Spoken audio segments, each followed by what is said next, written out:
on the street chasing wrong from right. Eyes like fire burning through the haze. Truth is a weapon, cuts through the maze. Some call her trouble, some call her brave. Digging up secrets they tried to save. A real deal around town. She's breaking it down, spinning the wheel, exposing the sound. They despise her, they praise her, but she won't slow down. Real deal around town. The truth's her cry.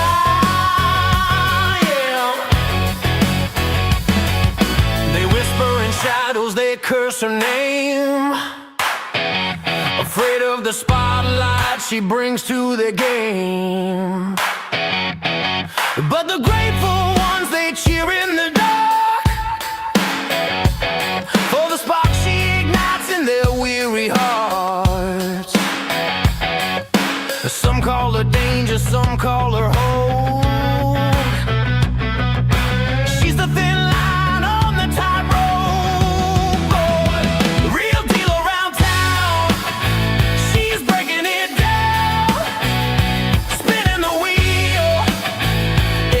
The sound. They despise her, they praise her, but she won't slow down. Real deal around town. The truth's her crown, yeah.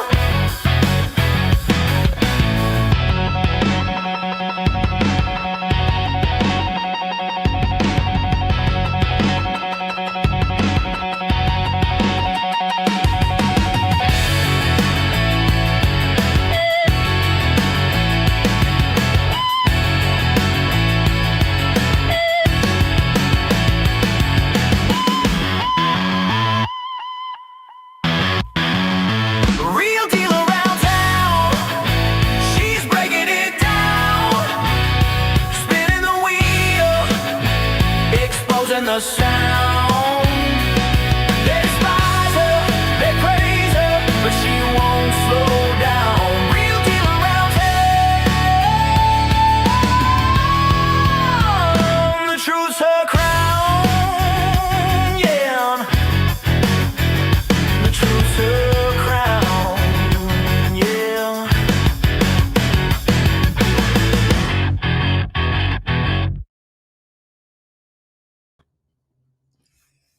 Well, hi, everybody. Let me get this out of here. There we are. It's just me now. Okay, well, thank you for joining me again. And thank you for noticing that we had a live, and we got one very important one today.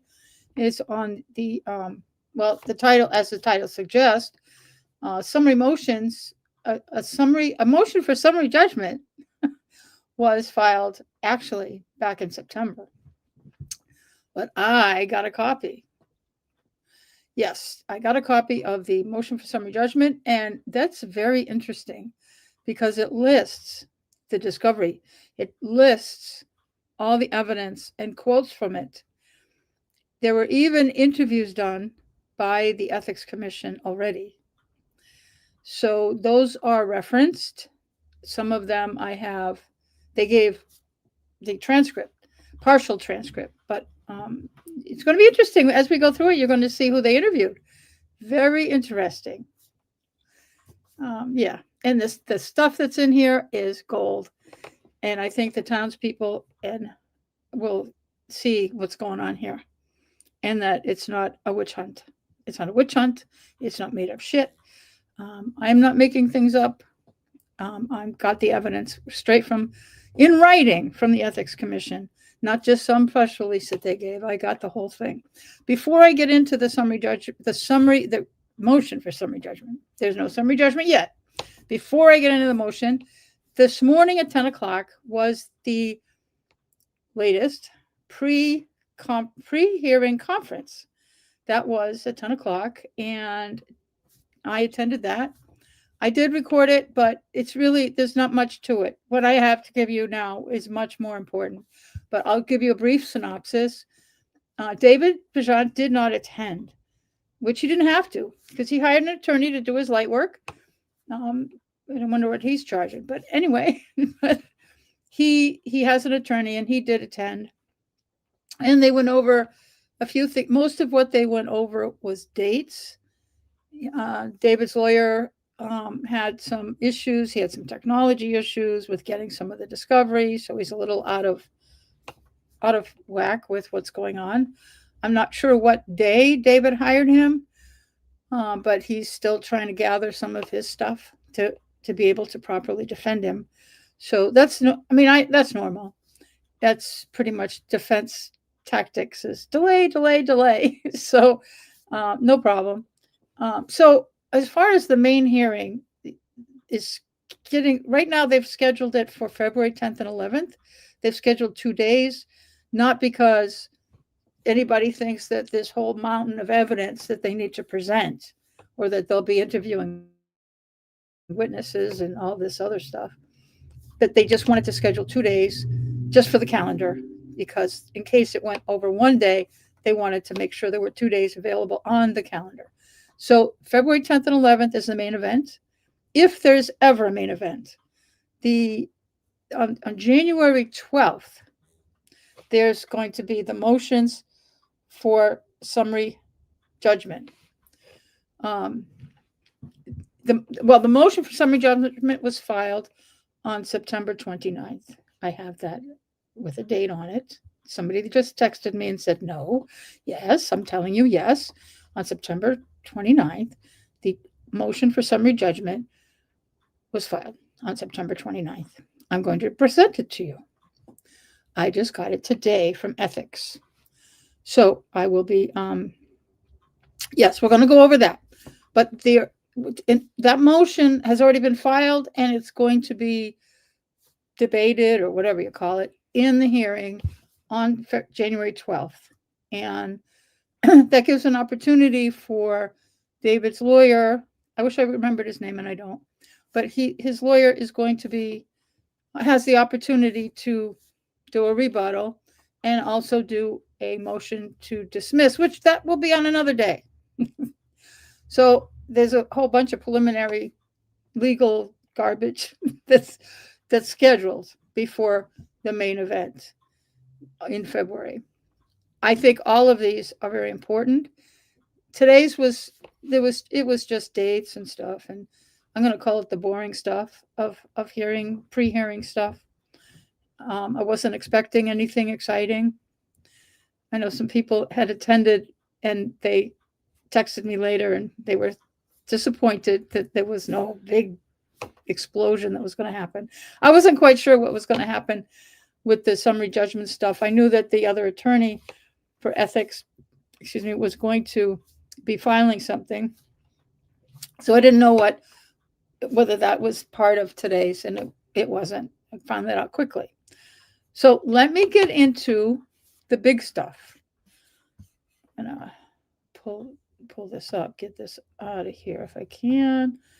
Then I'm going to pull up. Let me share screen.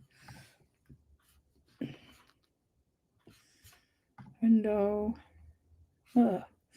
My joyful attempts at finding documents. Oh, here it is. Easier than usual. I usually have a harder time with this. Here we go. So, make sure it's up there properly. I think the letters are big enough for everybody to see. I'm going to, now I got to go back. Where is it? There it is.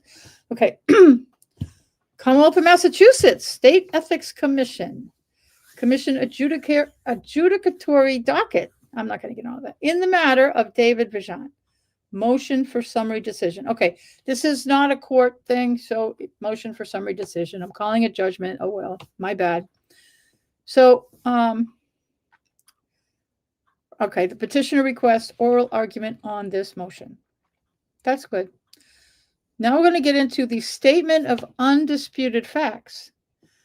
Number one, since November of 2020 and at all relevant times, respondent David Vigeant was superintendent of the Townsend Water Department. Exhibit 1, excerpts from David Vigeant, sworn interview transcripts. Number 2, in 2021, the Water Department decided to construct a new water treatment plant and water main extension after, I'm not going to pronounce those words, but basically PFAS. PFAS and PFOS, I guess. Substance levels in the town's largest source of drinking water were found to exceed maximum allowable contaminant levels. Exhibit 1, the same exhibit from before. Exhibit 2, tie and bond, proposal for engineer services. And the numbers afterwards, they're the base numbers. Okay, number 3, the water main extension bid requirements included 1, a construction of a several thousand-foot long raw water transmission main to the site of a future water treatment plant. 2, construction of a finished 12-inch water main. And 3, a bid alternate for construction of a looping water main. Exhibit 3, Groton Herald bid advertisement, was also presented. That's where the town puts all their bid stuff. All the legal notices we put into the Groton Herald, not in any of the larger newspapers. The Water Department hired Tie and Bond, a private engineering company, to provide plan drawings and specifications, among other services, to enable the Water Department to put the water main project out to bid. Exhibit 2, Tie and Bond proposal for emergency services, engineering services. As of November 10th, 2022, Vigeant held a certificate from the Office of Inspector General Certified Public Purchasing Official Program for School Project Designers and Owners Project Management. Exhibit 4, Vigeant email to Tie and Bond engineer Louis Sirocco, and a copy of the certificate. This is all preliminary stuff that has to be made into the record. The requirements for the IGO certificate included classes in the following areas. Public contracting. They're making clear about this because he learned the law in this course. Public contracting, supplies and services contracting, and design and construction contracting. All contracting. Okay, that's from the, this is from the web pages. At all relevant times, Gary Shepard operated several businesses in the town, including serving as president, treasurer, secretary, and director of SHEPCO, and overall directional drilling at, yeah. Now, I find this very interesting, and I want to bring your attention that this is Gary's position, is everything. He's in charge of everything at his company. And in one of the newspapers the other day, Gary actually told one of them, or both of them maybe, that he never got the emails that we're about to discuss. We're about to go over those emails. But Gary told the newspapers that he never saw these emails. Well, who did? He's the president, the treasurer, the secretary, and the director. That's everything. He's in charge of everything. He doesn't share much, except responsibility, apparently. But okay. And ethics also use the annual reports that are filed with the Secretary of the Commonwealth, which anybody can look up, by the way, to identify that he holds all these positions. And I didn't check today, but I have checked, and I'm certain it's still there. Nothing's changed. I'm sure that's exactly correct. And another fact is SHEPCO was a prospective bidder on the water main project that Vigeant was talking about. And number 9, Shepard was the fire chief. Number 10, overall directional drilling. That's a tongue twister. Man, is a company whose primary business is horizontal directional drilling. Jeez. Okay, and this is also listed in that company's articles of incorporation, articles of organization in the Secretary of the Commonwealth's website. So I want to check one thing real fast.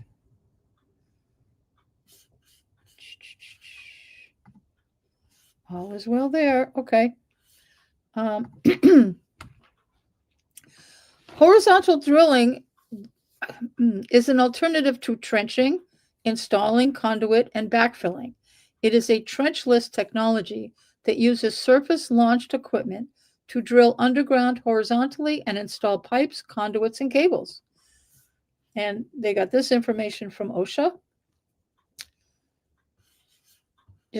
Horizontal directional drilling is a process, a function, a way to put cable and stuff underground without digging a trench. And it's also, they took excerpts from Ty and Bond engineer Louis Sirocco's sworn interview. You're starting to see a trend here. They're interviewing people.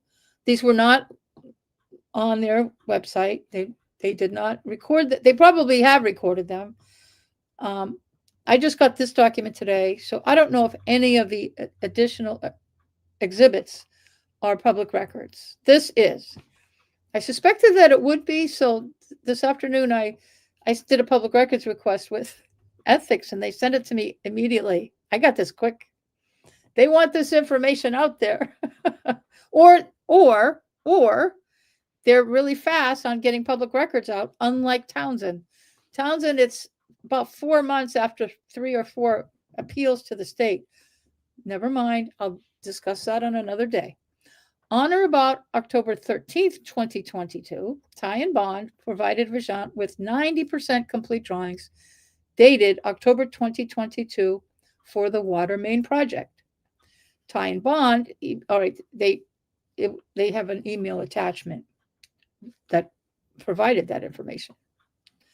On the 28th of October, the town conservation agent sent an email to Vigeant and others asking whether the water department had a plan to address damages to, or the discovery of damages to, culverts as a result of traditional trenching for the water main project.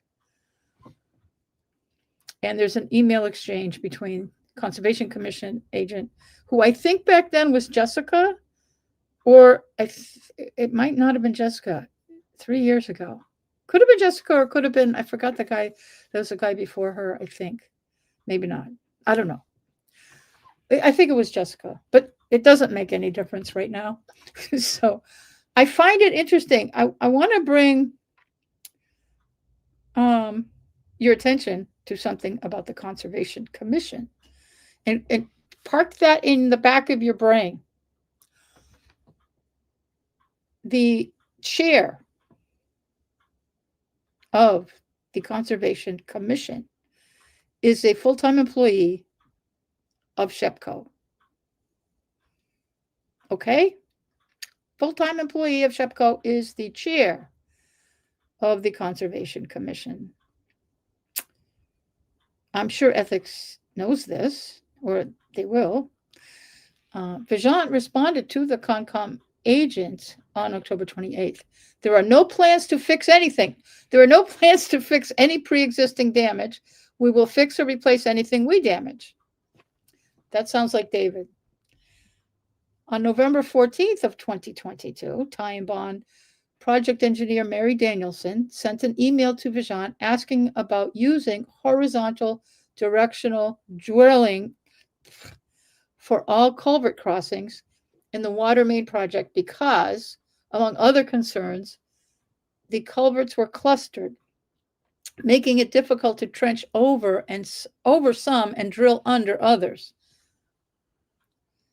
Danielson ended the email with, "We will provide updated water main plans with the the HDD shown shortly." Okay, and there was more emails between Danielson, these are Ty and Bond people, the people that were doing the engineering plans. Okay, and Vigeant responded to Danielson on November 14th. A lot of stuff happening in a short period of time. "Hi, Mary, the contractor can directional drill under multiple culverts and in one sitting. If you show me the cluster, I can look at it. Shepherd's overall directional drilling has one of the 3 machines in all of New England that could directional drill a 12-inch water main. So right away, wait a minute. This was, I'm not quite sure the source of this statement. It's quoted. So I'm not sure if he said this or if this is just a fact. I think it is just a fact. But it's in the show cause. Okay. Ethics said this. This is a quote from Ethics that originally shows in the show cause. Okay. Because these numbered items here are all factual statements, that are not disputed. None of these are disputed, mind you. Pay attention. Number 18. On January 27th, 2023, Danielson sent an email to Vigeant and attached 90 to 100% complete plan drawings for the water main project dated February 2023. 90 to 100% complete drawings. I guess they dated it February, but they sent the email at the end of January. I've done that. Haven't you done that? Everybody's done that. I think everybody's done that. With attached live link to 90, so a link to whatever the active, yeah, that's pretty cool. So it's a live link anyway, 200% complete plan drawings. Now, in the email, Danielson wrote, please see the draft set of drawings for the raw water and looping water main. We're still going through final QC on our end, but I think we've incorporated most of the changes to including the sample box at the end of the raw water main, the tapping sleeve and valve for the new finished water main, HDD, culvert crossings, and full width pavement on Ash Street and Harbor Trace Road. Please let us know if you have additional edits to these drawings prior to bidding. Now, this email, bring you back, was on January 27th, 2023. Vigeant immediately, like the same day, maybe, forwarded Danielson's email with the complete plan drawings to Shepard's and his project manager's son, private SHEPCO email accounts with a note. This is regarding Andrew Shepard. Andrew Shepard is Gary Shepard's son and is also the project manager at SHEPCO. He's the project manager for everything. He's also listed as the project manager for the Greenville Road Bridge. Just to let you know. Here is an updated water line that will be going out. He gave this to Andrew Shepard. Here is the updated water lines that will be going out to bid in 3 weeks. The quote from this is an excerpt, catch this, Andrew Shepard's sworn interview. They interviewed Andrew Shepard, and he testified to the Ethics Commission that he got this email from David. Of course, I don't think Andrew went out of his way to provide this. I think the commission already had it or had subpoenaed them or however you do that. And Andrew Shepard confirmed in a sworn interview that, yep, that's what happened. That David told him 3 weeks in advance of the bids going out. Here's the whole thing. He didn't send it to the fire chief for any kind of fire suppression concerns. He sent it to Andrew Shepard as the project manager of SHEPCO. Oh, my goodness. So don't tell me that this is not a done deal here. 21, Vigeant did not forward the 90% to 100% complete plan drawings for the water main project to any other prospective bidder. Vigeant provided the following answer when questioned under oath during the preliminary inquiry. Can you identify Exhibit 5 for the record, please? Answer, this is where we got the drafts, set of plans for review. That would have been between 90 and 100% submittal. Question, all right, Let's take it one step at a time. The first email in Exhibit 5 is an email from Ty and Bond to you. Is that right? Answer, yes. Question, and is that a set of drawings? Answer, yes.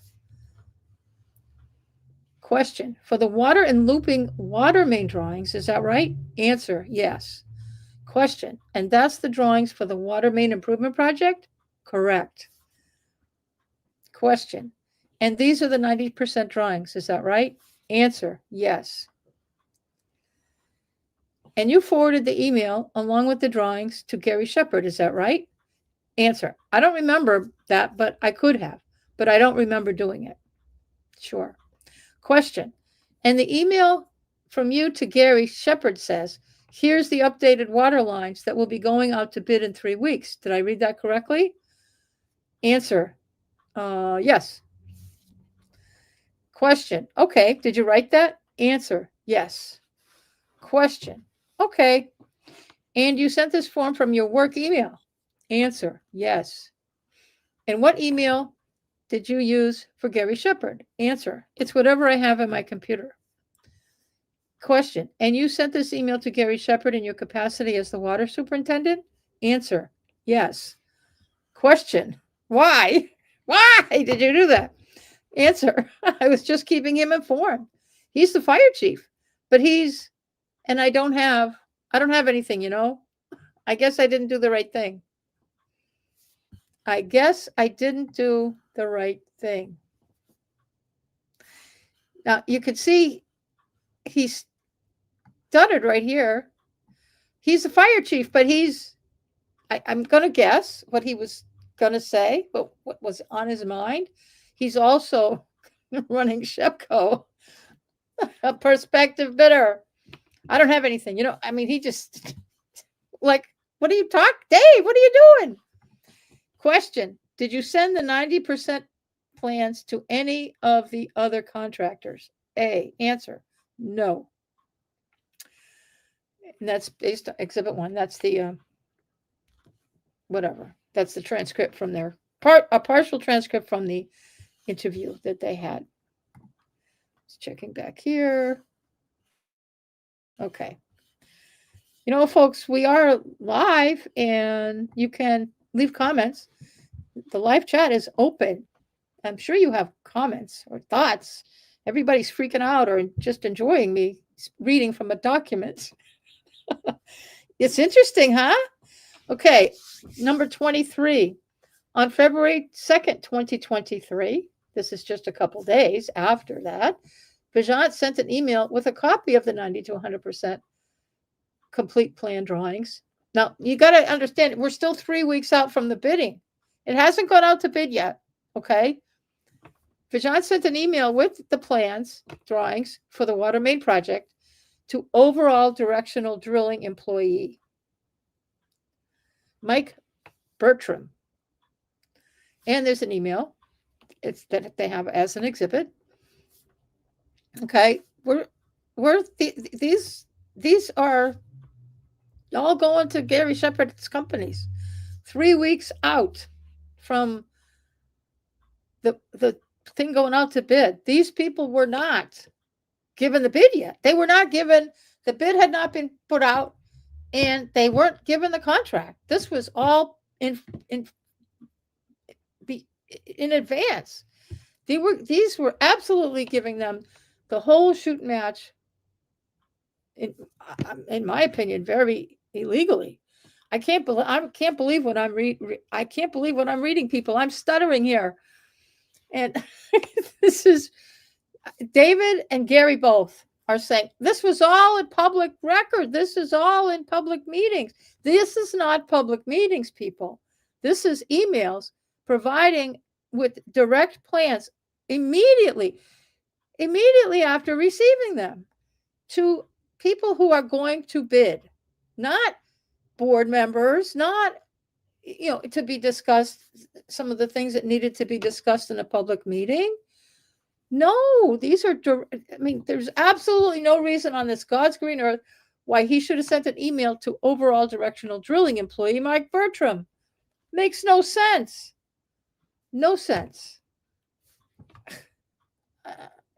I think David was absolutely right when he said, I guess I didn't do the right thing. Oh my goodness. 24. The 90% to 100% complete plan drawings showed the locations where all the horizontal directional drilling would occur, which were not shown on the October 22nd plan drawings for the water main project. Oh yeah, these are, as things are getting updated, David was sending them off to the prospective bidders, the people who would be involved with preparing Shepco's bid. This is mind-boggling. I can't believe David is not just signing off. 25. Vigeant did not forward the complete plan drawings for the water main project to any employee of any other prospective bidder. Ty and Bond estimated that the water main project could cost approximately $5 million. In late February 2023, Vigeant placed an ad in the Groton Herald announcing the project was available for bid. 28. An announcement was also placed on the Commonwealth of Massachusetts Central Register and Combis that the water main project was available for bid. The Groton Herald and Central Register announcement stated that bid documents were available through Ty and Bond. The bid documents were only available through Ty and Bond, Vigeant apparently said.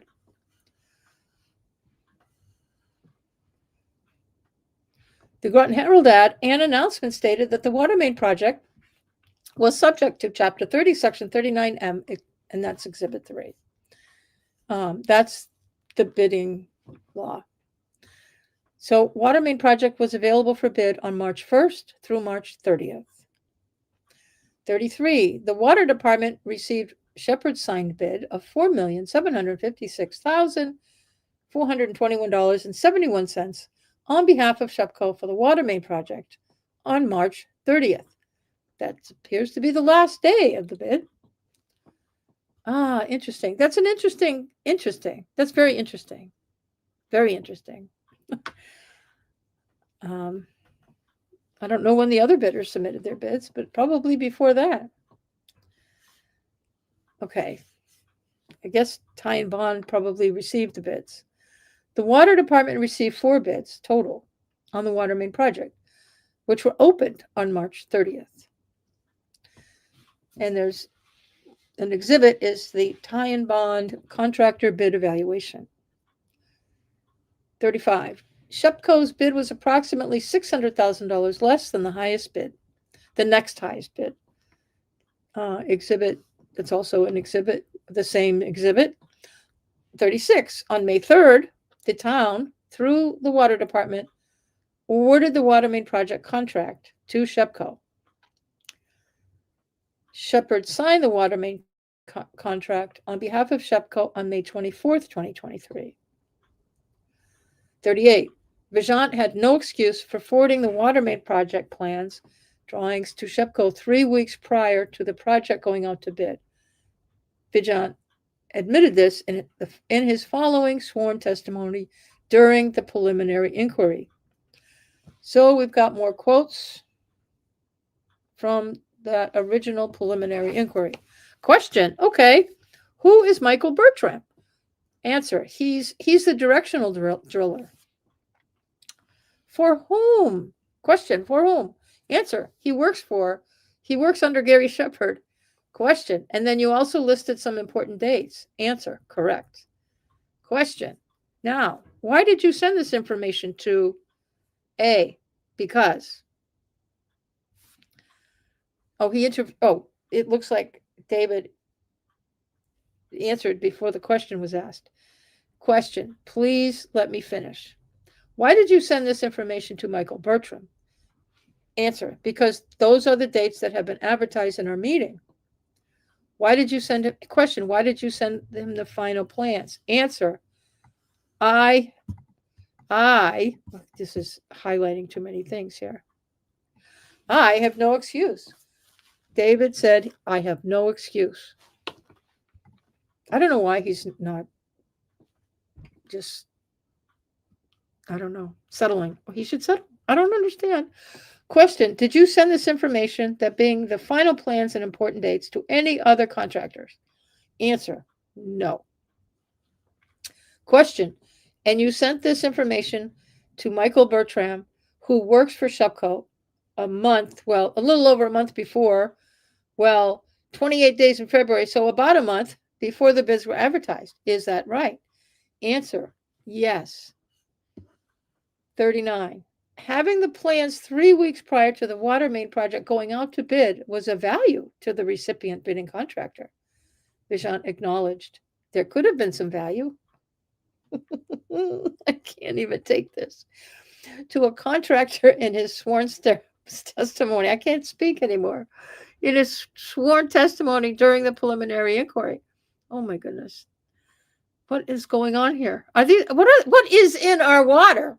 Are they putting mushrooms and LSD and mess? What is in our water? Will somebody tell me? There's something, or they got fumes coming into the water department. I don't understand at all. This is insane. 40. Vigeant's forwarding of the water main project plans drawings 3 weeks prior to the project going out to bid was unfair to the other bidders. Vigeant admitted this in his sworn testimony during the preliminary inquiry. Yes, indeed, he did. 41. Vigeant provided the following answers under oath in response to petitioner's questions. I'm going to scroll this up a little bit more. Question, is there a value to a contractor having the plans for a project 3 weeks before any of the other contractors? Answer, no, because you don't have all the manuals and everything else and all the other information to go with it. Oh my goodness. Oh my God. Question, but it's 90% complete, right? Answer, it's yes, but we've been advertising it for a year where the line was going. There could have been, like I said. What? Answer, there could have been what? Answer, there could have been some value to it. Yes, there's always value to it. That's why the law tells you can't do that. Question, was it fair for you to provide the plans to give the I'm reading ahead, sorry. Was it fair for you to provide the plans to Gary Shepard 3 weeks and he cut them off? Answer, and I will be honest, no, it was not fair. Question, 3 weeks before the other contractors? Oh, she finished asking the question. Oh, answer, seeing what I know now, no. Oh my goodness. Is anybody else? Tell me in the chat, is anybody else as mortified as I am? Please. I can't be the only one here. Question, why did you do it? Answer, I was just trying to get people bids for the project. There wasn't anything. I will tell you it was a mistake and I didn't realize it at the time. He's confessing. Why is he even debating these charges? I don't understand. I think that the motion for summary decision is going to happen in January. I don't think we're going to go past that. And I think based on this conversation, Gary is doomed also. I don't get it. Okay. I was trying to get people, oh my gosh, 42. Having the water main project plans in advance was substantially valuable to the recipient bidding contractor. This is affidavit of Richard Saccone. That's probably, I don't know. I think that's RFS. I'm not sure. If his name's come up before, I don't remember. Okay, the argument. All right, I'm going to just peek over real quick. Where am I?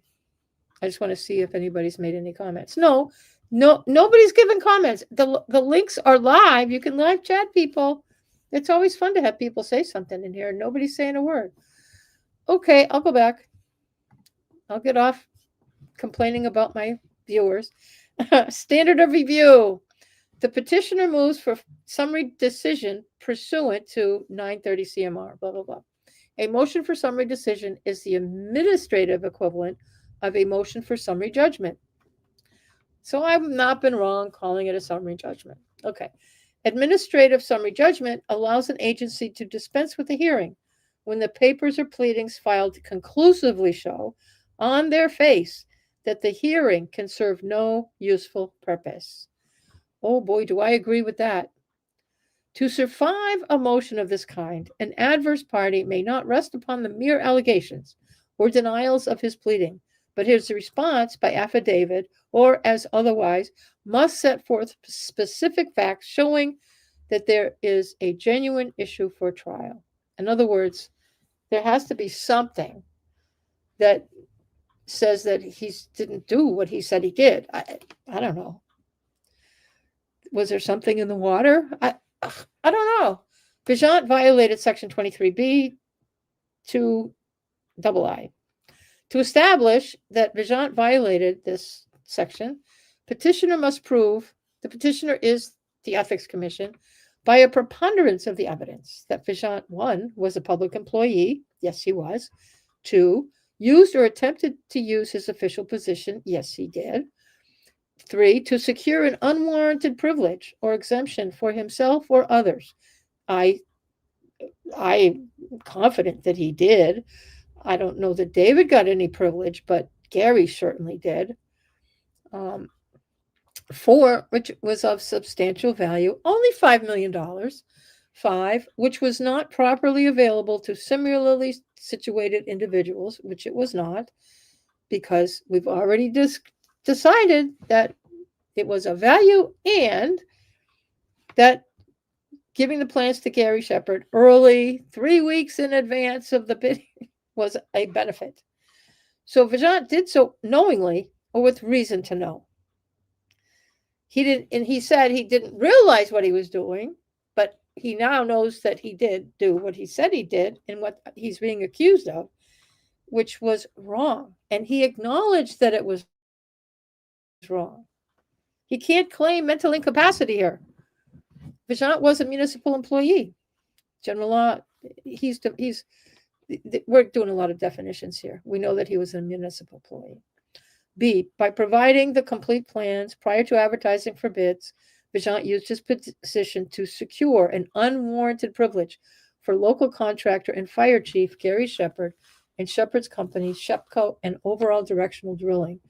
An unwarranted privilege is one that is lacking adequate or official support or having no justification, groundless.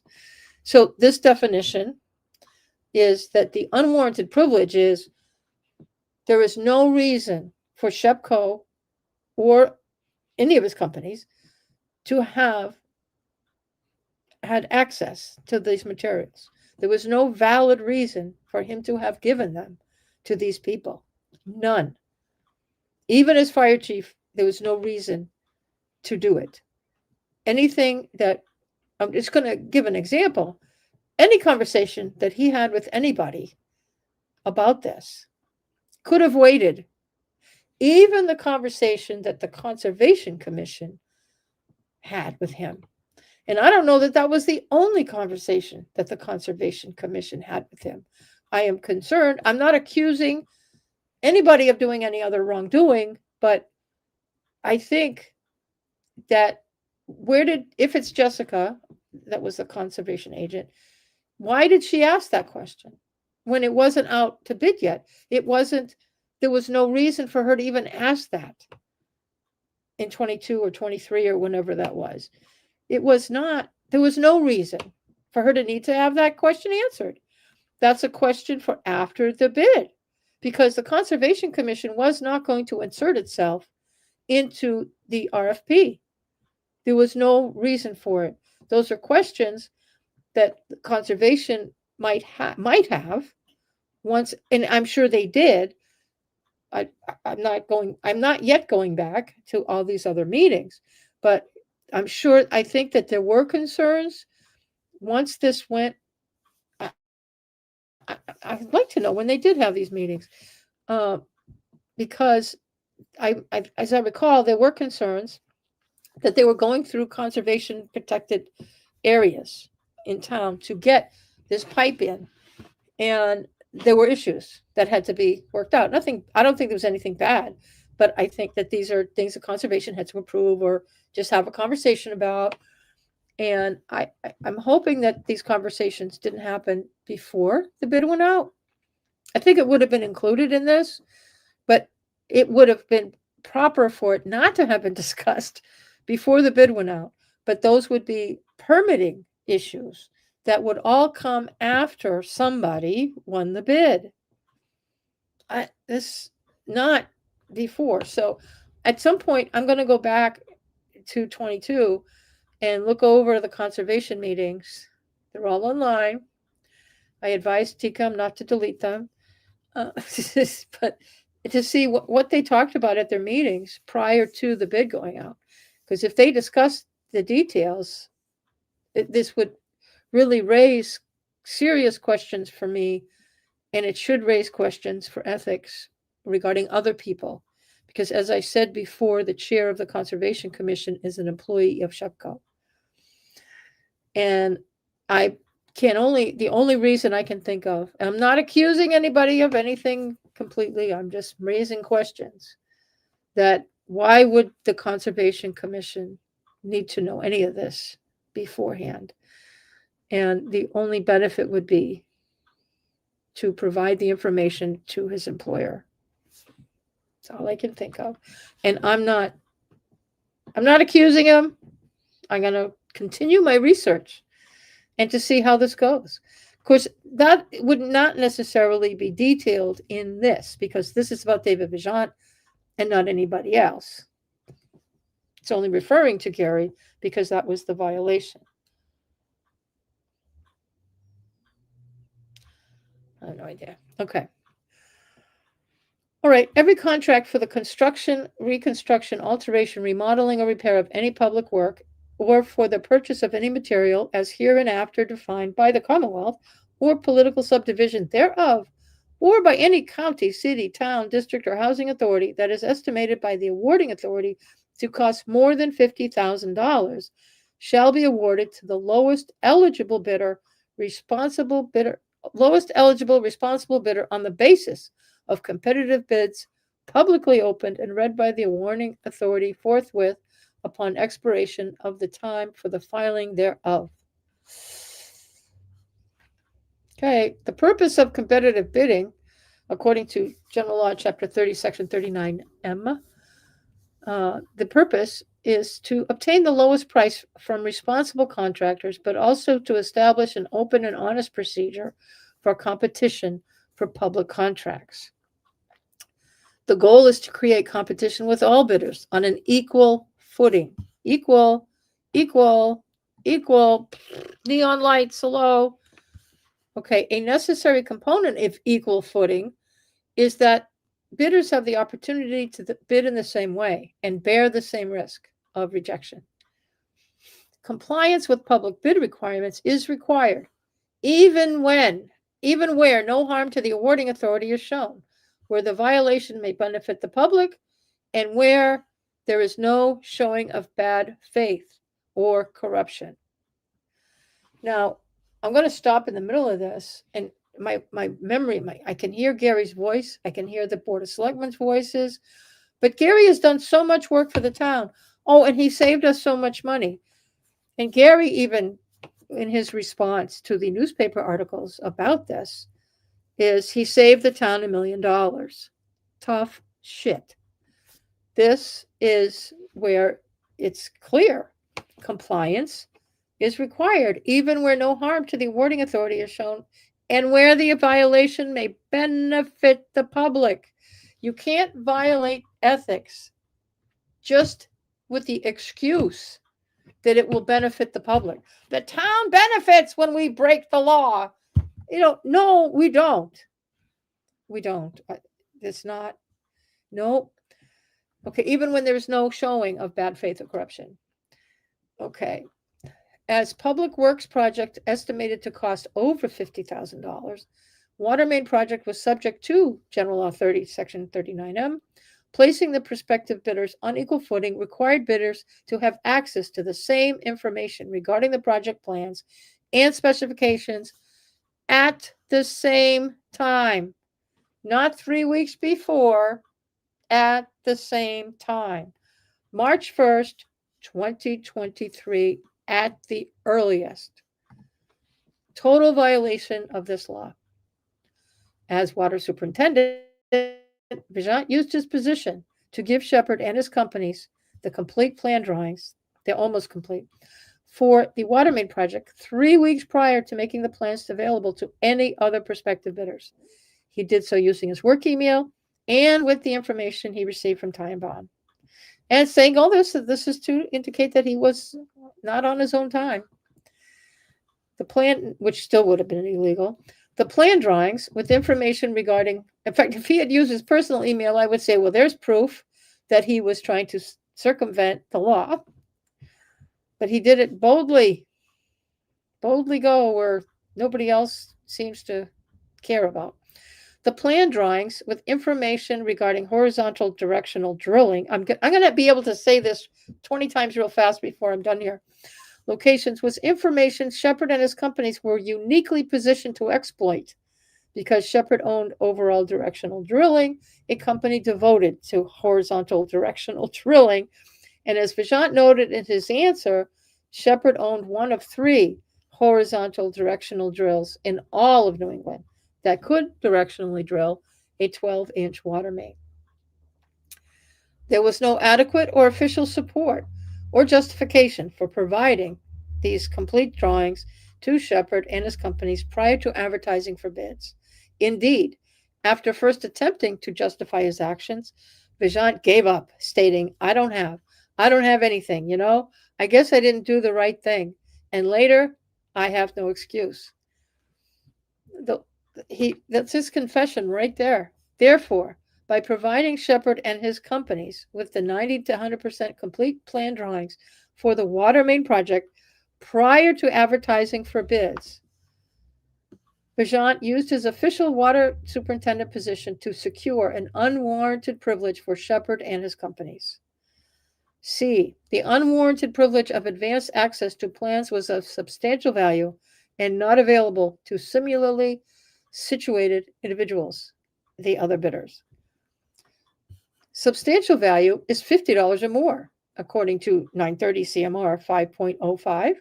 While it would have been illegal to pay $50 or more to obtain advanced access to water main project plans, the access was substantially valuable. Vigeant testified that he had provided Shepco with the complete plan drawings because he was just trying to get people bids for the project. Vigeant knew that Ty and Bond had estimated that the water main project would cost approximately $5 million. As discussed below, the unwarranted privilege of advanced access to water main project plans was a substantially valuable competitive advantage for Shepco and would have been for any contractor. See Saccone affidavit. In bidding on the $5 million contract, which itself was a business opportunity of substantial value for the winning bidder. I'm going to take a sip here.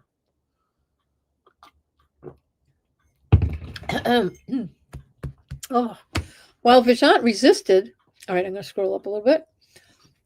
While Vigeant resisted admitting the obvious, that is, the receipt of 90 to 100% complete plans was substantially valuable, his quote, there could have been some value to it. He's trying to minimize it, but he said that. RFS Corporation, yes, Richard Saccone is the general manager of RFS. That's what I thought. General Manager Richard Saccone was less reticent. In his affidavit, Saccone affirmed that having the water main project plans in advance would have been a great value. By 1, allowing RFS to better plan which areas horizontal directional drilling and which ones did not. And 2, it would have allowed RFS to more accurately plan its bid and increased its chances of winning the bid, among other benefits. Finally, the advanced access, which Vigeant did not provide to anyone else, and thus exclusively for Shepco among all bidders, was substantially valuable because it allowed Shepco to know the scope of the work before any other bidders. Excuse me. I'm going to step back just a little bit on this. And David had provided evidence or stated that there were 3 companies that had the capability of providing the horizontal drilling, and he knew who they were. So he could have, if he wanted to get more bid. I mean, if this was some kind of, I don't even know what to call it, he could identify the other companies. Why didn't he send it to them as well? So to me, that's even more evidence that, oh no, he was trying to get this business, all the business to Shepco and no one else. He was given the work to Gary if it killed him. And all right. All right. In this is a case law, I guess. In Gillespie, in a disposition agreement, selectmen gave family members and their attorneys nearly instant access to information about opposition support and proposal that would compete with their affordable housing development plan. I have no idea what that means, but okay. In another one, sheriff's use of position to cause local businesses to remove opponents' campaign signs was an unwarranted privilege of substantial value. Oh, let me look at that. Family. Oh, selectmen gave. Okay, got that. Now I get it. These are abbreviated so much. Okay, decision in order. This is basically case law. Cemetery foreman's sale of cemetery plots to his parents pre-need was of intangible, substantial value because it spared the surviving spouse and others the inconvenience and stress of locating a suitable cemetery plot at the time of death, in addition allowing them to avoid a $440 price increase. Shepco's bid was $600,000 lower than RFS, and as a result, Shepco secured the water main project contract for the almost $4.8 million. The advanced access to the water main project plans was not properly available to similarly situated individuals, that is, other potential bidders. Vigeant did not provide or offer access to other potential contractors, which, as I said a few minutes ago, he knew who they were because he said there were 3 companies, Shepco being one of them, who were capable of doing this work. And there's nothing to say that, and those were, I think it was 3 companies in New England. That's not to say that there might have been companies in New York or beyond that might have wanted to bid. Or might have been capable. I don't know who these bidders were, so I don't know if I'll ever find out.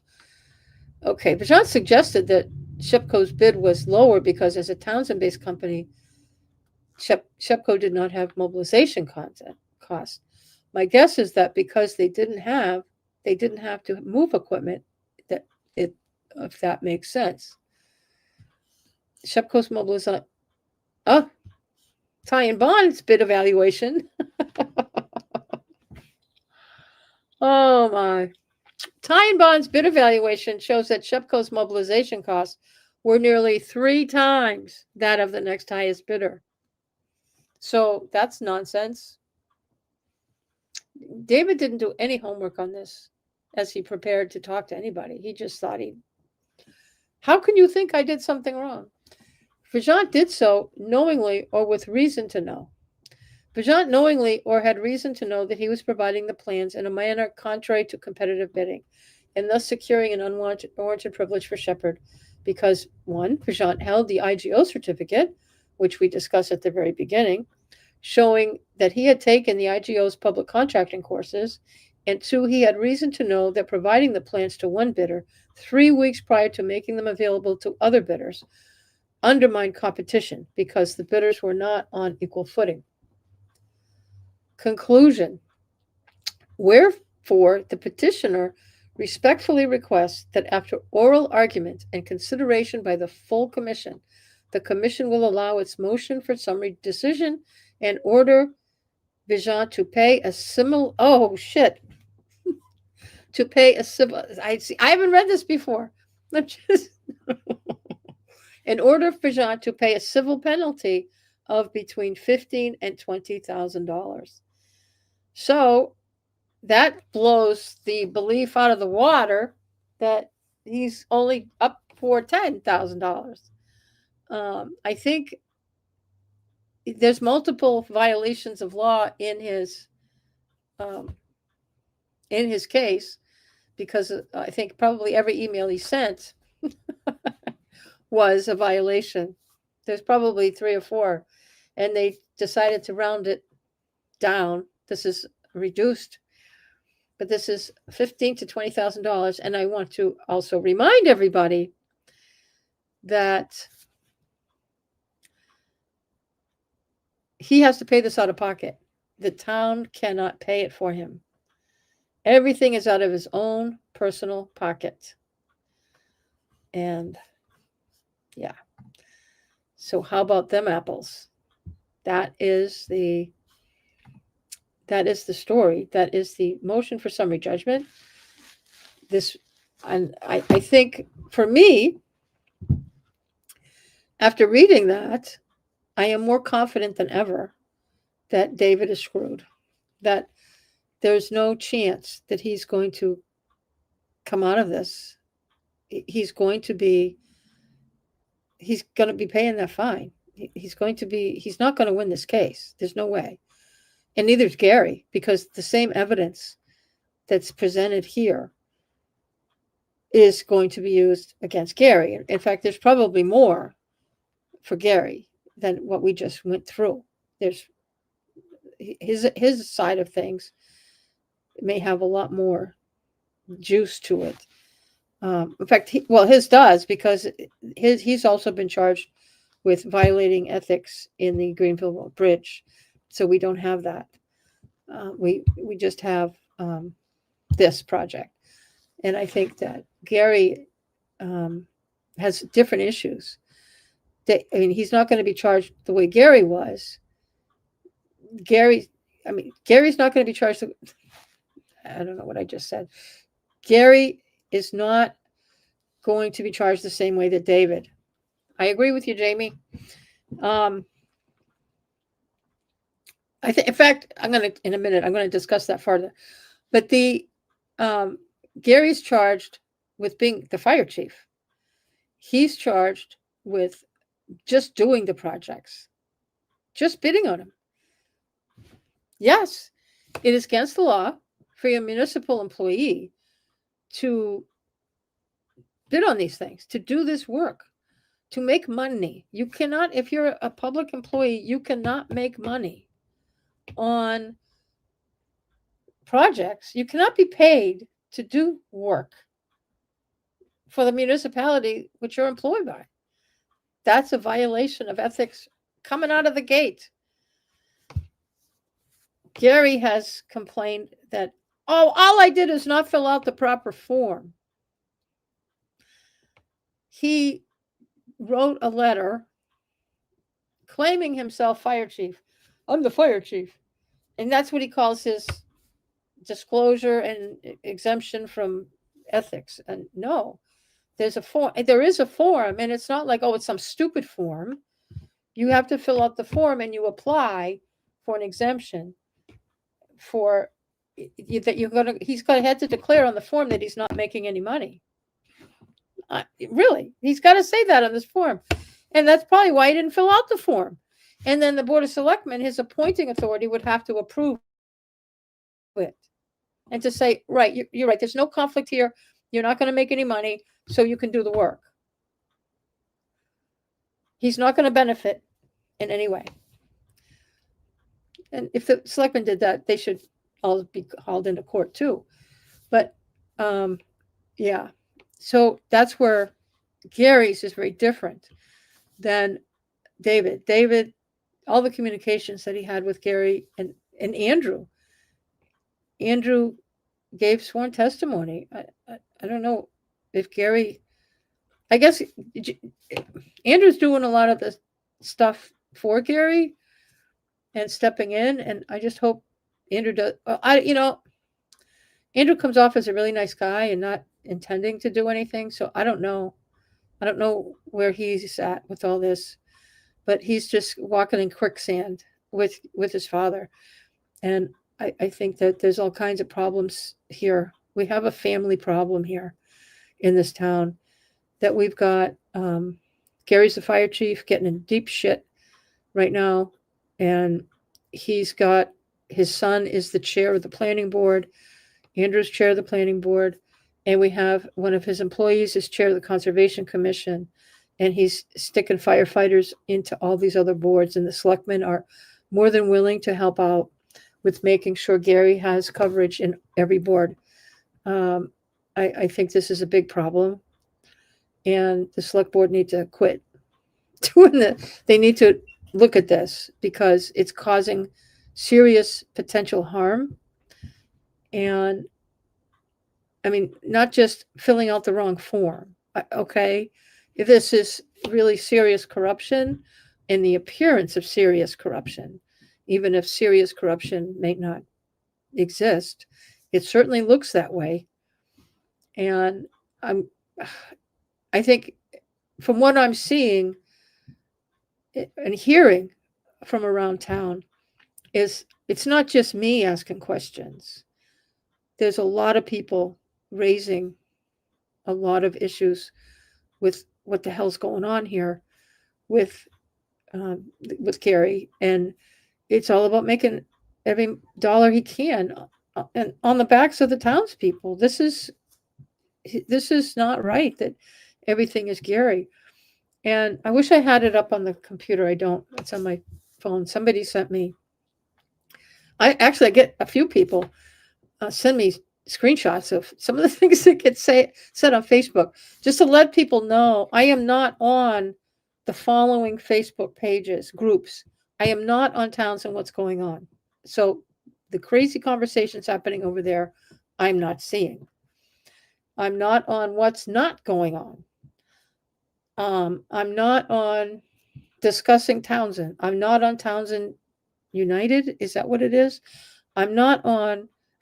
I'm only really on one. I've bailed from a couple of others, but I'm on. In fact, Townsend. It was What's Going On Part 2. I changed the name of it because clearly it's my channel. Is Townsend MA the real deal? So if you go on to Facebook, if you're going to sign up for that group, go there. But there's questions, and all it does, the questions aren't difficult if you live here. If you answer the questions, it means I can tell that you do live here because it just asks questions about Townsend. So it's really easy to get on. So answer the questions. If you don't answer the questions, the automatic AI I won't even know that you applied. So just telling you that. But anyway, I just wanted to say that I'm not reading the nasty comments that Joe Shank is making. I'm not hearing a lot of the conversation that maybe some of you are having. So I'm getting a few screenshots, and I know that there's been a misunderstanding about one of the so-called legal things in Townsend, and that's the Townsend First policy. I did see that Joe Shank is part of his response to all this is Gary didn't do anything wrong. We have the Townsend First policy. He's allowed to, he's allowed to bid. And my answer to that is yes, Joe, or no, Joe. But Joe, when he was on the Board of Selectmen, him and Veronica Cal, who's still on the Board of Selectmen, and enacted the Townsend First policy, which I consider that policy a complete funnel for anything that Gary can make money on. All projects will be funneled to Gary Shepherd. And that is the intent of that bylaw. It's not a bylaw, I'm sorry. It's a select board policy. I want us to pass a bylaw to ban any kind of thing like that. But the big thing here is that it's a misunderstanding of that law, that policy. I did a video several months ago. I think it was when this first broke in June and July, going over word for word on the Townsend First policy. The Townsend First policy does not apply to any contracts that are funded by anything other than Townsend taxpayers. Not that I like it at all. I think the policy needs to go into the garbage right now. But because it's unfair, it means that we get screwed every time. But the Townsend First policy does not apply when there are funding from any other source other than the Townsend budget. That's if it comes from a grant, it comes from a loan, or it comes from a grant, or well, actually loans that we have a low interest or zero interest loan for the water treatment facility and the Greenville Bridge. There were grants from the state on that, but the water treatment facility had state and federal funding. So all of that, none of those projects fall under the Townsend First policy in any way. And legally, the reason that they don't is because we have to follow contracting laws, both federal and state, depending on who's paying. So this is garbage. And Joe Shank freaking out and defending his business partner.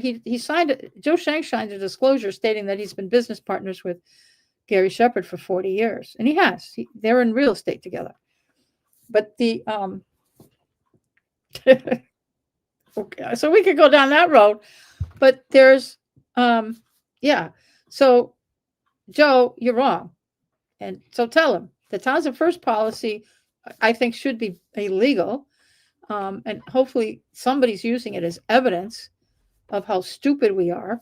But the Townsend First policy does not apply to any of the projects that are on the docket with the Ethics Commission. It has no jurisdiction whatsoever.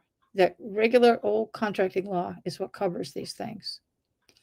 So, Jamie Jedry Full. Okay, Jamie.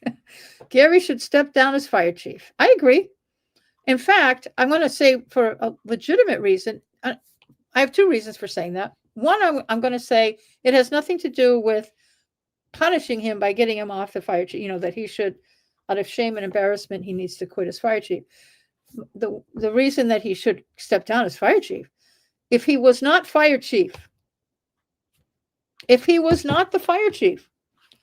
his bidding on all these projects from his side of the fence is perfectly fine. His bidding and doing the Greenville Road Bridge, perfectly fine.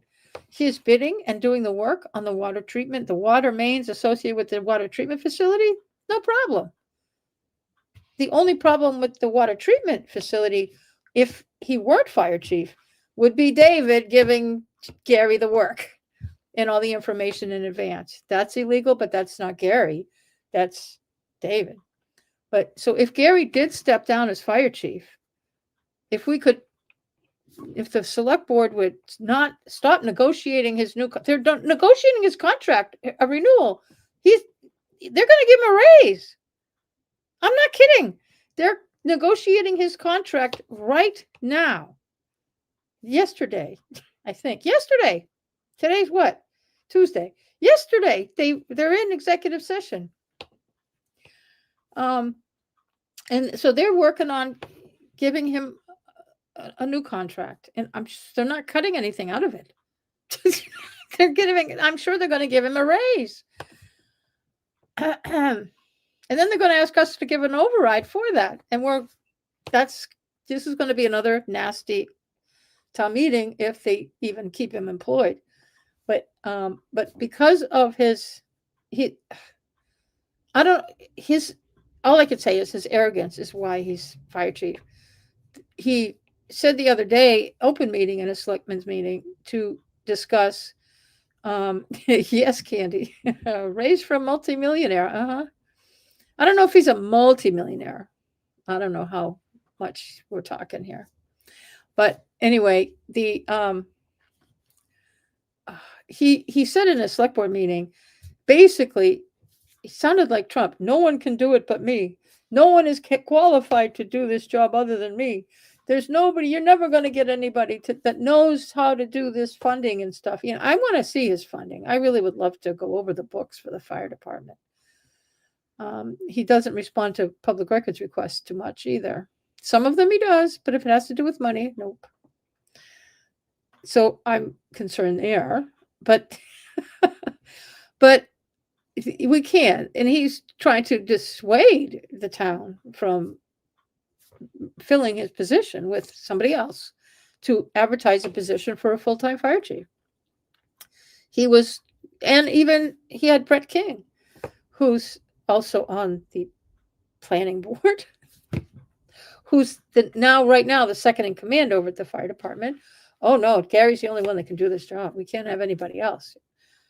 Cut the crap, people. We do need to advertise that position right now, right away. Yep, we do. But there's a lot. I think the townspeople are finally having their fill of this. I think when this first broke, when did this break? I think it was in June, right? Yeah, it was, because it was before or in the middle. We had all these our town meeting extended to almost the end of June and almost the last day. But that's when the story broke, when David was charged by the Ethics Commission. And then the word went through town really quickly. And, Gary wasn't getting the applause he used to get at town meeting. I haven't seen an applause. Nobody's given him an applause since, I don't know when, months, almost a year, I think. And they shouldn't, because it's all nonsense. Even some of the things he has said before at town meeting don't make sense. But that's a different story. I can do a video on that later. But right now we've got some serious issues here. Now that we've read the motion for summary judgment, I've just gone over the evidence that is being used against Gary, and it's indisputable. And I think anybody that has gone through this video with me can see that there's no dispute. He's done, and he should just settle. Again, I think I've been saying that since the beginning, but now that I've seen the evidence that the Ethics Commission is putting up, that he even confessed. And that's part of the summary judgment motion for summary judgment, is ethics said he confessed. And here it is. He said, I guess I did the wrong thing, huh? Yeah, you did. You weren't following the law. And there's nothing, you can't dispute this. He's absolutely wrong. And as I've been saying around town too, that all this evidence being presented against David right now is going to be used against Gary. So, and there's a lot more coming against Gary, because his position is different than David's in this whole thing. Just the fact that Gary's the fire chief is the first thing that's wrong. And then I don't know what I don't know what evidence might be in existence, like if can be held. Well, it's interesting. It's going to be interesting to look at how ethics is going to manage Gary, because, I mean, the fact that he's the fire chief is one big problem. But did he use his fire chief position to make his $5 million? I'm not really seeing that. I think he just used David. He just took advantage of getting everything from David. And actually, I'm going to go back through some of the other boards' public meetings and see what was said. You know what? I really will, because I know that the select board keeps saying, and David has said it repeatedly, and the select board is saying the same exact thing that David's saying, that there were all this was in public, all this was during public meetings. And if that were true, which it probably is, that also would be illegal. There's no reason to have any pre-bid information put out there during public meetings. Anything that would be dealt with wouldn't be done before the bids, and the boards wouldn't have any authority before the bids. If once a winning bid was made, then the winning bidder would be having to go to all the other boards to get permits as applicable, the biggest one being the Conservation Commission. I don't know what planning, I'll have to go back, but going back through the videos, but where they keep saying that the people defending David and Gary are that all of this information was available for the public, which isn't the same as providing it to a bidder. It's very, very different. If you've taken any contracting courses, you'll see that.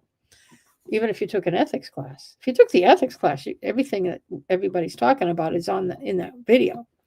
So it's a very good video. If you're a town employee, please just take it. Take it again. You could take it more than once.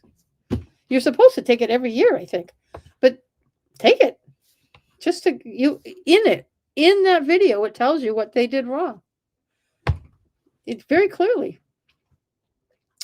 But yeah, I think that a big problem is going to show itself when I look back, when I'm going to go through looking through the public meetings of the Conservation Commission, maybe planning, and certainly the select board meetings from this time period, 22, 23.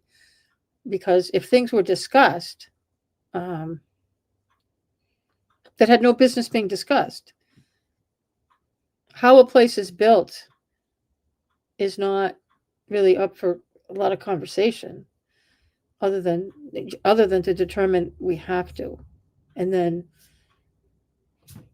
we got to do water main stuff on all these other streets. But getting into details, no, there's no reason. That would be after a winning bidder would go to the boards and get their permits, and that's so putting it out before does only one thing, and that's give Gary the information. Because the other companies are not watching Townsend, Massachusetts public meetings. They're just not. It doesn't, I mean, we don't even have Townsend people watching meetings. I got more people in the live right now in my video than any Townsend meeting ever has. I've never seen 11. There's 11 people in here right now. And when I watch select board meetings and FinCom meetings and Conservation Commission meetings live, never have I seen 11 people. Never. Except maybe sometimes if there's trash. During the trash crisis, maybe we got close to that. But people do not watch Townsend public meetings. Certainly potential bidders. They got other things to do. They got, like eating dinner, which I'm going to do soon. But yeah, that is insane. But but there's no reason for some of these conversations to have taken place in public meetings prior to the bids going out. That would have done nothing but provide cover and more information for Gary Shepherd. And I wouldn't be surprised if more people don't get named in ethics complaints as this develops. Because Gary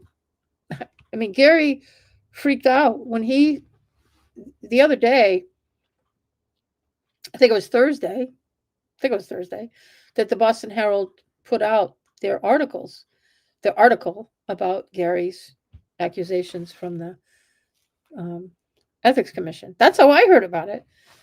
I'm a subscriber, and I'm on their app, and this article was there. What? And they had it before the commission had put the ethics complaint up on their website. The press release was not on their website yet, but apparently you can register. I should register, but at least the big newspapers and stuff are registered, and that when the state puts out public press releases, they just get sent to this laundry list of journalists. And it's the only thing I could think of. And Rick Sobey picked up on it right away. And I think the Lowell Sun saw the Herald, or Rick may have called his buddies at the Sun, said, "Look what I wrote." But that was the first people to put it out, because that article was not in the print edition till the next day. But online, if you want to get up on news, ditch the paper. Go online and look at the apps, because I can look at the Boston Globe right now online and see articles that are going to be in tomorrow's paper. they're out there, but the print edition is old news when you get it. So you don't need print anymore. And people that want a Townsend newspaper, don't bother. It's just, it'll be old news by the time you get it. It always has been. And now it's useless. The Boston Herald will have news about Townsend before anybody else. so anyway, but Gary called him up right away. It's obvious that he called him up right away while his emotions were running rampant in his head and started ranting about all these things. And he even denied getting the emails. Unless he's letting his son hold that one, because it seemed like, well, David did say in his inquiries, in his answers, that he did send emails to Gary, which I guess he sent it to Andrew and Gary, but Gary denied getting emails. So I didn't get those. Okay. You'll be presented with the emails just like David was. And you'll go from there. But he called the newspapers, both the Lowell Sun and the Herald, and just spewed out all those kinds of garbage that, again, the public meeting thing, as well as that I didn't get the emails. I saved the town $1 million. Like I read, that's the case law is very clear. It doesn't matter how much you saved or any harm that you think may or may not have been caused. You broke the law. So both Gary and David should just settle. Gary's in for a lot more than the $15,000 to $20,000 that David's in for. And if you're just tuning in, I know the people are coming and go. I can't see who's in and who's out, but the numbers keep changing on who's in this room. So, but I just forgot what I was going to say. But, oh, yes, David's fine is going to be between 15, or the Ethics Commission is asking that David pay a fine between $15,000 and $20,000. That could be one of the reasons that David hasn't settled, is that he doesn't like that number. Excuse me, I need a drink. Yeah, I don't know. But I think after reading this motion for summary judgment, that there's anybody that had a doubt or that any of this is real should have their mind changed by now. I think everybody should be clear on what that is. And if you came in late and you didn't hear me go through the motion for summary judgment, just rewind.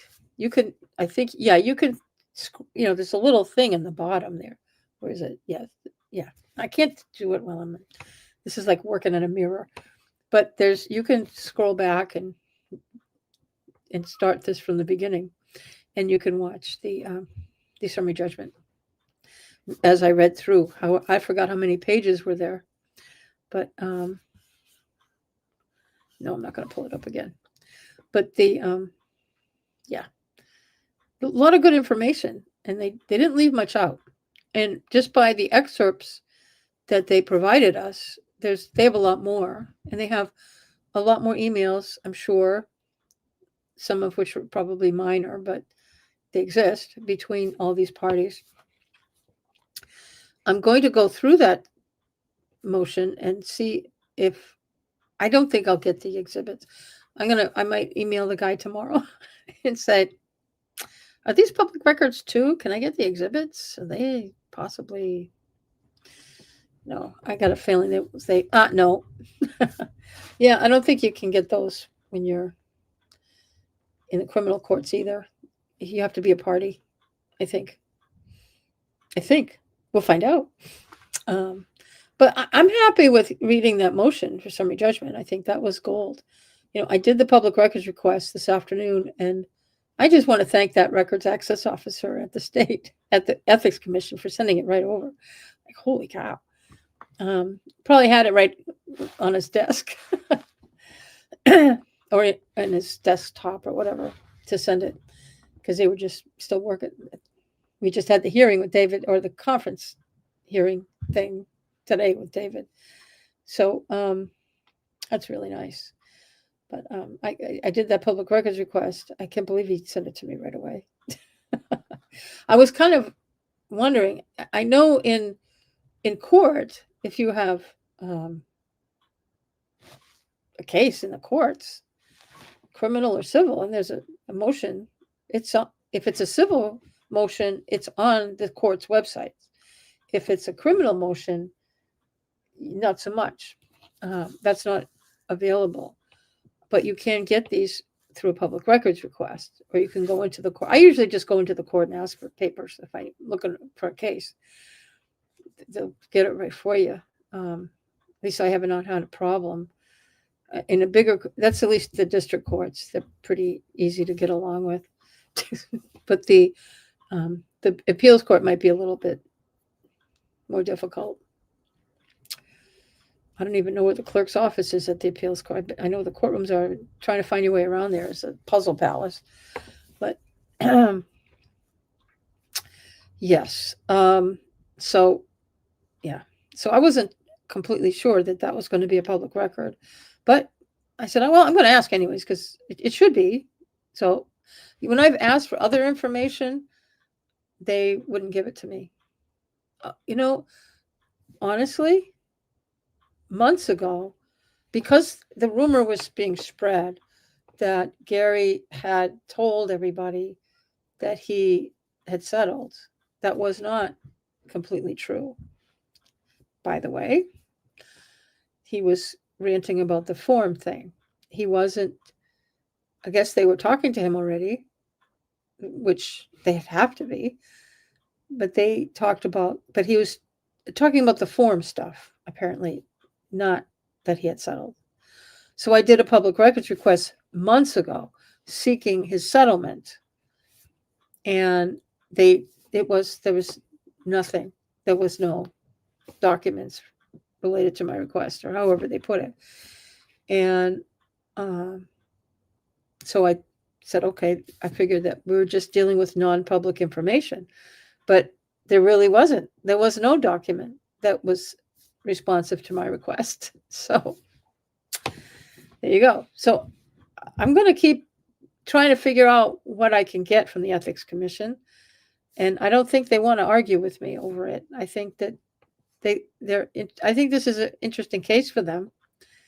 And there's going to be more. I suspect there's going to be more. I don't think that we're stopping at the water treatment facility and the Greenville Road Bridge. I do not. I believe that this is going farther. There's going to be more, because there are more things that Gary Shepherd is involved with in the town as his business relates, as it relates to his business. So I think some of those are going to come up, and some of his business dealings and his family's business dealings and his employees' business dealings. I think this is going to be a growing, expanding problem, both in ethics and the courts. I'm not surprised. I've made comments, and I think that they are true. I think that I think the FBI might be somewhat interested in some of the things. That's just my opinion. I can't say not because I can't say, I don't have that sense of, okay, the FBI will want this, and they're investigating that. It sounds like the Karen Reed trial. What is the FBI doing? What is the U.S. Attorney doing? We can't get that information. They still can't get some of that information. So I certainly am not going to do any better when it comes to this, the Gary Shepherd's Townsend dealings. I don't know. But I would not be surprised if the FBI and the U.S. Attorney's Office is not looking at some things, because there's things that are happening, and many people are aware of some of the things that are happening. And some of the things, because they're under investigation, would not be discussed. But we know that they're happening, and we just don't know. Is anybody looking at this? And people all up around town, have you called ethics? Will you please somebody tell me that you called ethics on XYZ? Because more people want to file themselves. Like, a file. Tell me, what did you file? Somebody did, because you're not supposed to tell anybody.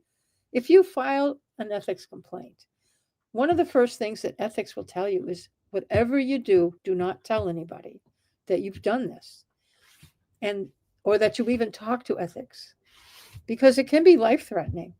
Your life could be in danger. When you think about some of the things, the millions of dollars that are at stake, and some of the things that the Ethics Commission makes decisions on, that if the culprits find out who filed a complaint, it is dangerous. And I'll bring up that on some of these other Facebook pages that I am not on, I've seen some of the screenshots, and some of the things that are the accusations being thrown around about who filed, and that I'm just worried about retribution against some of these people. And yes, Jamie, many people are afraid to voice their opinion. That's absolutely true. And that's okay. I'll do it for you. That's why I have this channel.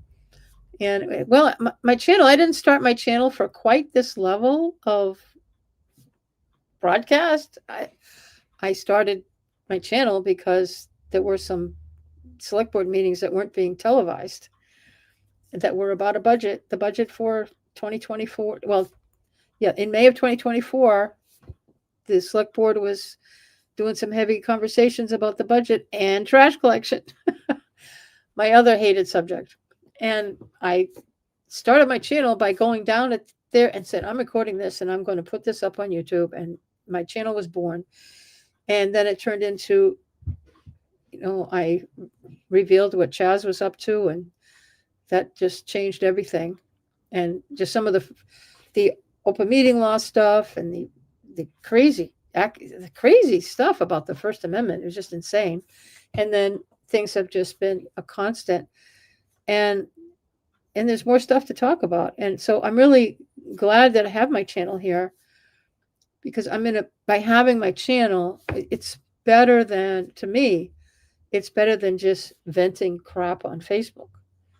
And because that just turns into a shit show. And as you know, but having YouTube, people can come on, and just, you don't have an anonymous button, although you can use a different name than the name. Like, I know who some of you, I know who you are. Well, Jamie, I know who you are. And I know your mom. So,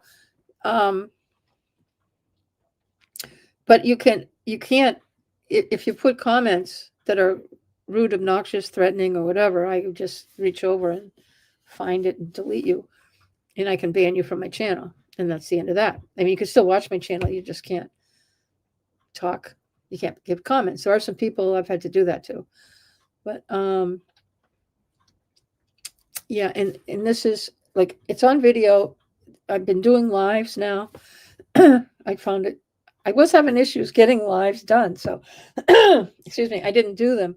But now that, this is easier than I thought, so I started doing them. But doing the video, it's out there, and it's all over the internet. If you Google Townsend, Massachusetts, you're going to get some of my videos, which should be very upsetting to some people. Look what's going on in Townsend, Massachusetts. And you look up anything on the internet, and you're going to get my channel. Isn't that nice? So, but you can't just shut me down. You can't manipulate what I say on Facebook, which is what's going on was doing. It's quite frightening what those people were doing. So, so YouTube provides a better ability to express what's going on, and I feel more protected. I still feel that my life can be in danger from time to time because of some of the pots I'm stirring up, and stuff, and the truth. It's really the truth. I'm only telling the truth. I'm not making stuff up here. If I hear a rumor, sometimes I will say, I've heard this. And when I find out it's not true, I try to get the truth out there. I don't make things up or attack people. I just tell the truth about things. And so I feel a lot more protected having this YouTube channel than if I did something else. And I know some people out there are afraid to speak up about some of the things that are happening. And I'll tell you, I do get calls, texts, all kinds of messages. People stop me on the street. Not really. I mean, when I run into people, even I run into people out of town and they recognize me from my channel. I'm like, oh, geez. And who are you? What do you want? Which is fine. I mean, I do want to, if you see me out there and you want to say something to me, don't hesitate unless you're going to threaten my life or something. I really prefer not to have those. But if somebody wants to say, hey, I watch your channel, really good or whatever, don't hesitate to say something to me. I appreciate it. It makes me feel, more inspired to keep going with this channel. But I do get comments from people, let me know what's going on and give me little tidbits. And I can share some of those things without identifying who told me. And I can also, like, sometimes people will tell me what they've heard, and sometimes I'm able to say, wait, well, no, that's not exactly what happened. This is what happened because I know something else. And so I think I'm helpful in that way to have those conversations to correct, wait a minute, slow down those rumors. Or people tell me things that I need to know in order to get the story out properly. And I don't tell people, like tonight I've mentioned some things that I've heard from other people, and I haven't told you who those people are, and what I have said is not revealing on who those people are. And I won't reveal who those people are unless they are part of the system. I don't know how to say that. Unless I don't know. Even when I've spoken to principals, I haven't revealed that I heard it from them. Because I want you to trust me. I want my viewers to trust me for what I'm doing here. And that if you have something you want to say to me, you want to tell me something about what some of these things are in confidence, I will take them in confidence and try to figure out how they fit with everything. And I will tell the story and incorporate your story into the bigger story. But you're safe to tell me things. And I mean, some things people might tell me, it's pretty clear that the only person that could have told me is them. And I won't reveal that. I'll just use it in my head to be able to seek other answers to other things. And because sometimes things fit in a puzzle. And yeah. Well, Jamie said it's disappointing what this town has become. And, no, I think it's disappointing that we're finding out what this town is. I think there are things in this town that have been going on for quite some time. And I think, thank you to the internet, thank you to YouTube especially, but information flows a lot better and it's harder to keep secrets. There are more people watching and people are disgusted by what they see. And they're paying attention. They're paying much more attention than they used to. So a lot of things that, to say things are just suddenly gone bad. I think that people are just finding out more often that it's not under wraps as much. And some of the people involved with the most corrupt things are people that want to be seen in the world. Like we're talking about Gary Shepard, who's into everything. He wants to be the guy. He wants to be the savior for Townsend, and he's destroying it. And like Joe Shank, he got on the Board of Selectmen twice in order to push his agenda, which was really Gary's agenda. And it as well as some of his own. And this just, to me, was very corrupt. That's to me. But I mean, people are doing things in the open. And I hear often from town hall people and a lot of people that have been here for a very long time to say, well, that's how we've always done things in Townsend. Did it ever occur to you that the way you've always done things in Townsend is against the law? And the laws are there to protect people? And what you're using you're ignoring the laws in order to better yourself or to make money for one of your buddies. but it's hurting the town as a whole, or hurting even beyond the town. When contractors get involved in the stuff that we were just talking about, this hurts all of us, not just Townsend. It even goes beyond Townsend. That if Gary had not been given all that extra information, or maybe not bid at all, then some of these other companies might have done, maybe they would have done a better job at less cost. And there's no reason to believe that they couldn't have. There's no reason to believe that, oh, only Gary can do that. No. Oh, we got to give it to a local. No, that's against the law. You need to do the best thing for the taxpayers, as well as, in this case, public safety. The monies in the bidding for this water treatment and the work that has to be done, there's a lot of people that, something like the water, there's a lot of people watching that because that's a public health issue. And there's the bidding process, as well as the after the bidding process, requires a lot of scrutiny. And maybe we would have been better off if another company had bid. And that's always a lingering question. And that's why the ethics, the contracting laws are what they are, because we have a local guy. All the people watching him are his friends and family and employees. All the boards overseeing the project were employed by Gary Shepherd. Planning, conservation, the inspectors, employees, or family of Gary Shepherd. So that's where we don't know. I'm not going to accuse wrongdoing in the actual construction here. I can't say that. There's no evidence been presented on that. But it makes you wonder. My cat's alive and well, walking around now. I guess it's dinner time for him too. But I don't know where he is. I hear him rustling. But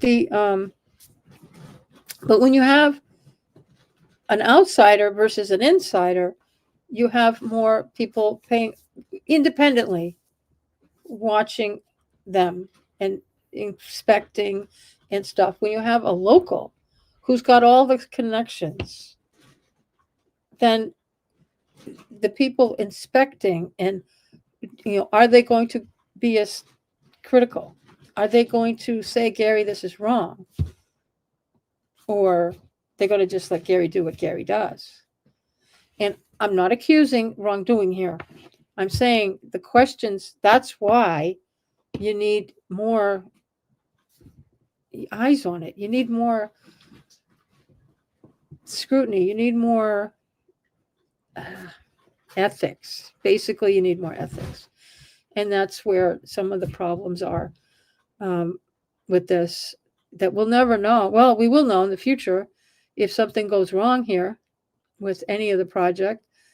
If you start seeing them digging up the road again, you might like, what was wrong?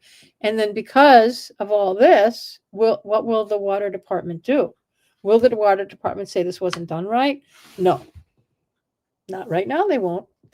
Nope, it's fine. We're going to cover this up. That's just, I'm not saying that it will, but I'm saying, what if? And that's why the laws are what they are, to protect us, the water takers and the taxpayers, from what has happened here. It's still there are so many concerns that, as I just keep looking at this and thinking about it and talking about it, there's so many more issues that could be there because of the way this was done. And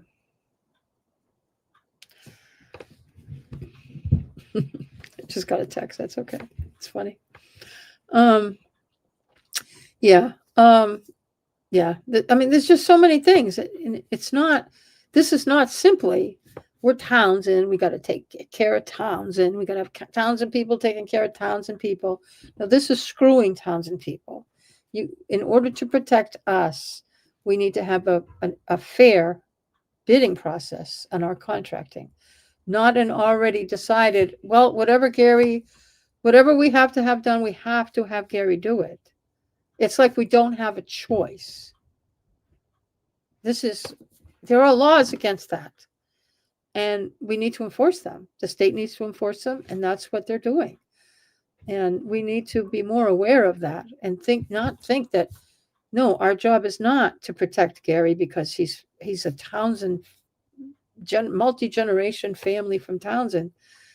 No, it is not Shepherdsville. I did a poll. If you notice on my channel and under the community section, we did a poll, and Shepherdsville won. Voting is still open. I haven't turned off voting, so you can. Some people were calling it Shepherdsburg, and I've been calling it Shepherdsville, and I like Shepherds. So I did a poll. Shepherdsville, people like Shepherdsville better than Shepherdsburg, so it's Shepherdsville, but that's really not the least bit funny, and that's really what Townsend has become, and some of the people that are running this town, like the select board, he's Townsend. We got to, he's one of us. No, he's not one of us. He's one of him. We don't live in Shepherdsville. We live in Townsend, and we don't want to live in Shepherdsville. It's just not even funny. I'm going to keep saying it anyway,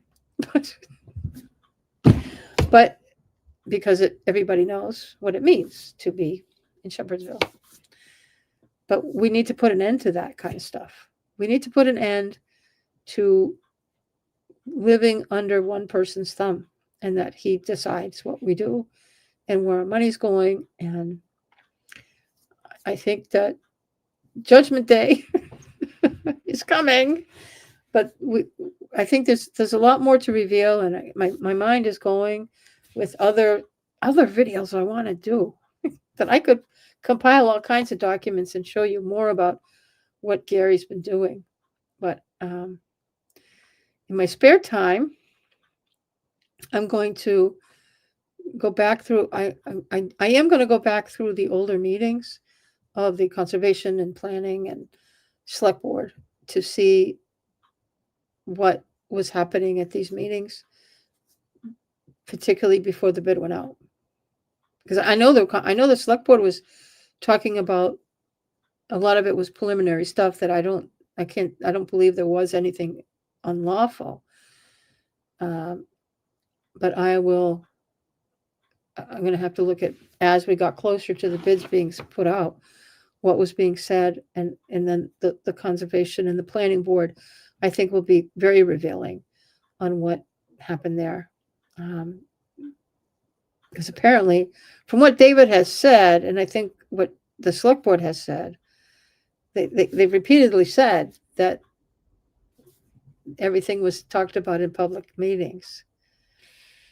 That would be a bad thing. But I think they're right. And if they are, that's what's going to really bring Gary down on this ethics thing. And I'm sure his fines are going to be well above $20,000. So that's it. Okay. I've been yapping. I've still got a lot of people in here, so I was going to try to keep talking, but I know you're probably just waiting for me to say something else that's informational, and I don't think I have anything new. I think I'm just going to keep repeating myself if I keep talking. So, and if I end it before 2 hours, I'll get more. I get a little better. I'm not going to tell you what it is, but anyway, yeah. So I think what I'll do is I'll let you guys go. If there's people that have just jumped in the last half hour or something, you go back, just rewind, watch this from the beginning, and I've gone over the summary judgment, not the summary judgment, the motion for summary judgment, which will tell the whole story of what's going on. And you will not believe any of the rhetoric coming from Gary, David, and their supporters. You just can't.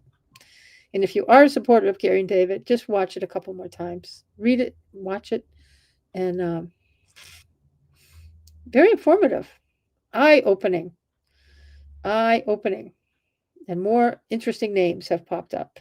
So, all right, I want to thank everybody for watching and sticking here with me. And please, if you haven't already, please like and subscribe to my channel.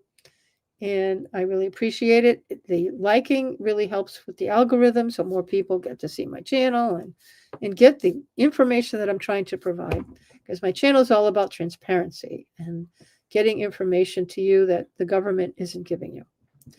So have a good evening, and I will be doing more videos.